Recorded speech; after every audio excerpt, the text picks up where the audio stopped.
Título de la literatura universal para esta columna económica de Alfredo Blanco. ¿Qué tal, Alfredito? ¿Cómo estás, Ricardo? Bueno, efectivamente, en esa obra magistral de Shakespeare, que es el Hamlet, en una de las escenas, en la tercera me parece, hay un diálogo entre Polonio y Laertes. Polonio es el padre, Laertes se está por ir a vivir a París, a estudiar a París. Y Polonio era un hombre de la corte, un hombre de la cámara, diríamos, un camarlengo, y entonces le da una serie de consejos. Entre esos consejos está el que está en el grafo ahora. Le dice a su hijo: prestate el oído a todos y a pocos la voz. Otra forma, digamos, de decir también escuchar, decir que uno es solo dueño de sus silencios y es esclavo de lo que dice, ¿no? Bueno, ¿qué tiene que ver todo esto? Bueno, tiene que ver en la economía con lo que pasa, creo yo, con el presidente. El presidente el jueves pasado,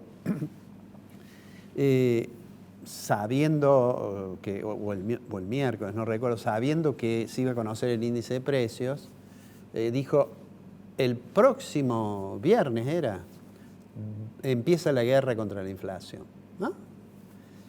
Yo creo que el presidente, alguien debería decirle que tiene que tener algún cuidado con lo que dice, porque tiene una tendencia a decir cosas que después le traen inconvenientes. De hecho, el discurso del presidente, donde todos nos sentamos a ver cómo era el programa, en realidad un fiasco. Fue decir que se iba a anunciar por boca de los ministros un conjunto de medidas. Y eso es algo que no es muy bueno. Mira, imagínate vos que mañana el ministro Guzmán dijera: miren, dentro de 7 días, el dólar Banco Nación, que está un poco más de 100 pesos, lo vamos a llevar a 300 pesos. ¿Qué podría ocurrir? Salimos corriendo del estudio, si estamos acá, a comprar dólares. No puede el gobierno sorprenderse de que hubo algunos aumentos, ¿eh? De hecho, el aumento del índice de precios al consumidor a nivel nacional del mes de febrero, del 4,7, y mucho más todavía el de alimentos, todavía no está impactado por los problemas de Ucrania, digamos. No es así. En realidad, ¿por qué? Porque el problema de Ucrania comenzó hacia fin del mes de febrero. Y seguramente va a tener un arrastre importante en marzo. Y el anuncio del presidente yo creo que ayudó a que ocurra esto que le ha molestado al ministro de la Producción y al secretario de Comercio, de que ha habido como remarcaciones. Entonces allí viene el tema de decir, bueno, son los especuladores que aprovechan. Bueno, en realidad el que les dijo, miren, a lo mejor el próximo anuncio le congelamos los precios, porque eso es lo que piensan quienes cambiaron las listas, las empresas. Dice, bueno, en un gobierno que tiene una cierta práctica de poner precios cuidados, precios cercanos, precios congelados, precios conversados, precios controlados, bueno, hicieron eso. Entonces, yo creo que eso fue un error importante. Después vinieron los anuncios. Los anuncios dan tienen un aroma de improvisación. Digo, lo más claro de esa situación se planteó con el ministro de Agricultura. El ministro de Agricultura, que tenía que anunciar ese aumento de 2 puntos en las retenciones sobre los harinas y los aceites, alguien, no sé, un periodista, no sé quién, le preguntó por el biodiesel. Inmediatamente le contestó: no, eso no lo tocamos. Y se escuchó una voz baja y dijo: ¿cómo? Ah, sí, lo tocamos. Entonces, todo eso va dando la sensación de que no hay mucha programación, Más allá del problema que vos has mencionado varias veces, que el nivel de conflictividad hacia el interior de la alianza de gobierno también atenta contra la posibilidad de diseñar una política económica y que la gente le crea. Entonces, de esta primera parte, digamos, el problema central es que nadie le cree al presidente. Han abierto además nuevamente una discusión con el Frente Rural, digamos, ¿no es cierto?, a propósito de eso. Y ya comenzaron, y falta poco creo para que empiecen a decir, bueno, es que es la oligarquía, etcétera, etcétera, etcétera. Pero te quiero mostrar algo de un video de hace 4 años. 5 años. que es del 2017. Es de marzo del 2017. Ese día se cumplió un año de la muerte de un gran economista argentino, Julio Olivera, quizás el más importante del economista argentino. Yo no sé si lo tenemos allí, me gustaría ponerlo. Dale. Y después te digo por qué. Dale. Si tenemos la posibilidad, lo vemos. Ahí está. Ahí está. Fue el 25 de julio del 17, en Al fin y al cabo. Un recordatorio, un homenaje, porque hoy hace exactamente un año que murió el que yo creo que es el economista más importante que ha dado la Argentina. Ese economista, que es quien nos estamos viendo allí, es Julio Olivera. Julio Olivera. Murió hace exactamente un año. Es un economista que no es muy conocido para el gran público. Yo estoy seguro que si hacemos una encuesta hay otros economistas argentinos más conocidos. Pero en el mundo académico y entre los economistas y con prescindencia de la línea a la que adhieran, que sean más o menos monetaristas, más o menos estructuralistas, más o menos keynesianos, lo que quieras, es reconocido como, sin lugar a dudas, el más importante. Julio Olivera fue profesor de la UBA y fue muy famoso los seminarios que daba de posgrado, así como su propia materia que daba en el grado de la licenciatura en Economía. Recibió todos los premios que puedas imaginarte, el CONEX, era miembro de la Academia Nacional, fundó la Asociación Argentina de Economía y Política, había nacido había nacido en Santiago y originariamente se inclinó por el derecho. Egresó con todas notas sobresalientes en Derecho de la UBA y después se interesó por la economía. Y digo, pero sin lugar a dudas, así como uno dice en Chile, quizás el economista más notable es Unkel, en Argentina, el más notable, creo yo, y coinciden conmigo muchos colegas, fue Julio Olivera. ¿Cómo será de importante que todavía muchos trabajos que no son muy recientes forman parte de bibliografía de las distintas materias en la carrera de Economía? De hecho, hay un artículo que publicó él en el año 64 y que fue publicado en una revista muy calificada, que son Oxford Economic Papers, y publicó para hablar de qué era la inflación estructural. Yo le voy a pedir al director que ponga, porque traje la imagen de la primera página, digamos, sí, que se refería, ¿no?, sobre inflación estructural y el estructuralismo latinoamericano.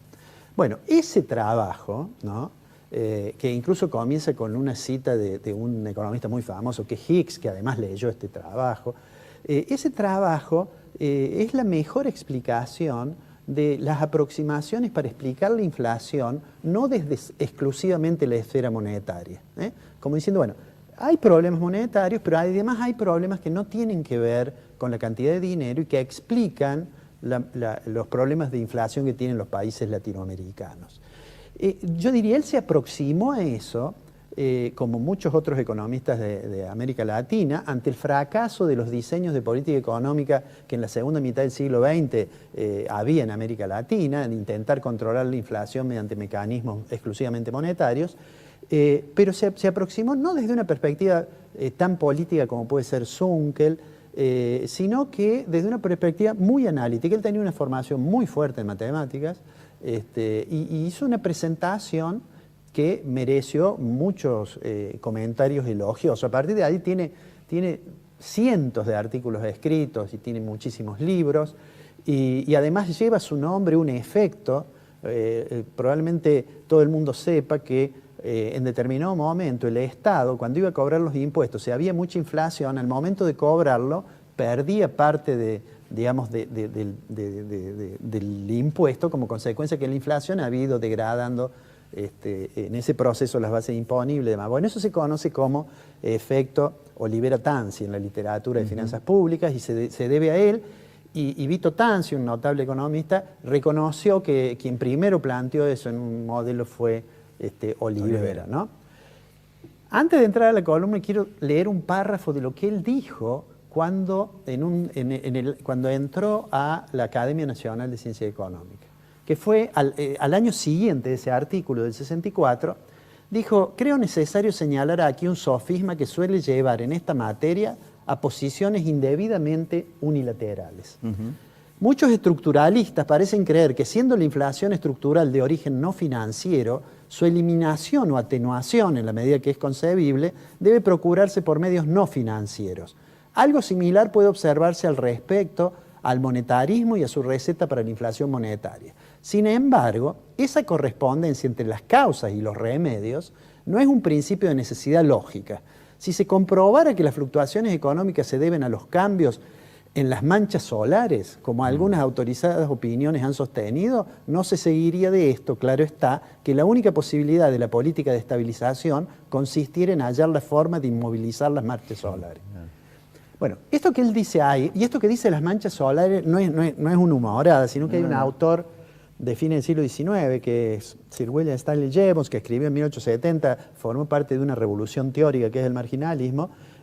Tenía una teoría sobre que los ciclos económicos tenían que ver con las manchas solares, pero tenían que ver porque eso influía sobre las cosechas. Claro. Y esto impactaba, ¿no? Bueno, pero volvamos a lo que decía Oliver. Lo que está diciendo ahí es que, mire, si usted cree que la inflación es un problema exclusivamente monetario, aunque usted crea eso, no debería pensar inmediatamente que la solución es solo manejar la cantidad de dinero de la economía.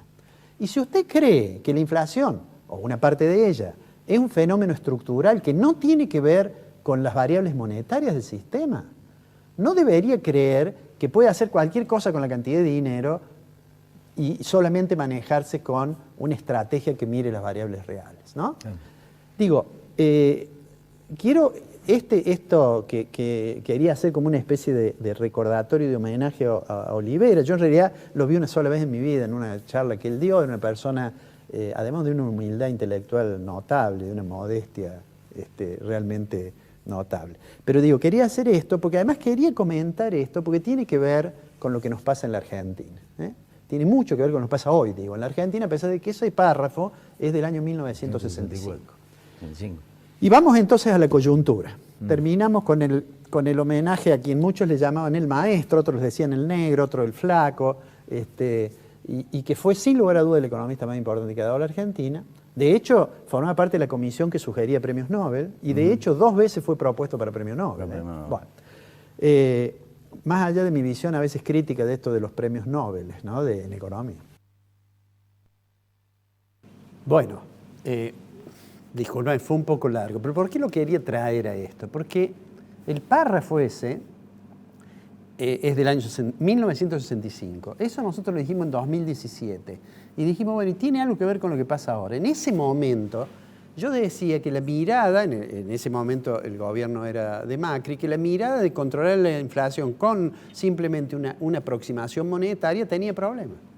Y que por más que Sturzenegger insistiera que las metas de inflación y demás, la cosa tenía problemas y efectivamente eso ocurrió.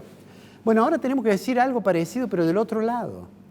Es decir, ahora uno escucha colegas que forman parte de los partidos que gobiernan, del kirchnerismo, del albertismo, como querramos, que dicen, no, bueno, no está probado que el aumento de la cantidad de dinero genere inflación.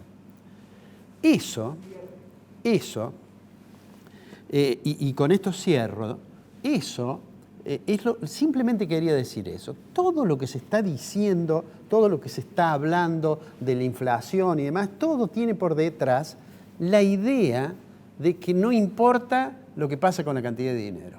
Y si al gobierno no le importa eso, el programa va a estar destinado al fracaso. Es más, yo tengo la impresión de que no está el programa. Fíjate vos, el presidente Fernández, volviendo a eso de que no debería hablar de más, pasó de decir que no le gustan los programas económicos a decir en noviembre del año pasado, ya llegue el programa plurianual, que no llegó, ¿no es cierto? Entonces, eso genera expectativa y genera un gran conflicto.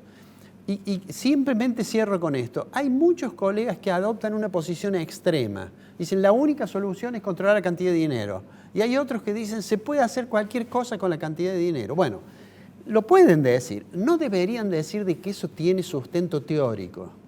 Porque lo teórico es que hay causas monetarias, que hay causas no monetarias, pero que las recetas, obviamente, tienen que contemplar los programas integralmente, tanto los aspectos monetarios como los aspectos estructurales o reales.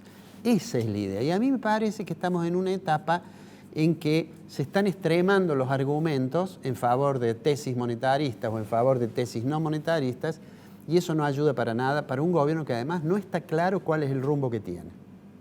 Muy bien, nos encontramos la semana que viene. La semana que viene nos encontramos. Esto ha sido...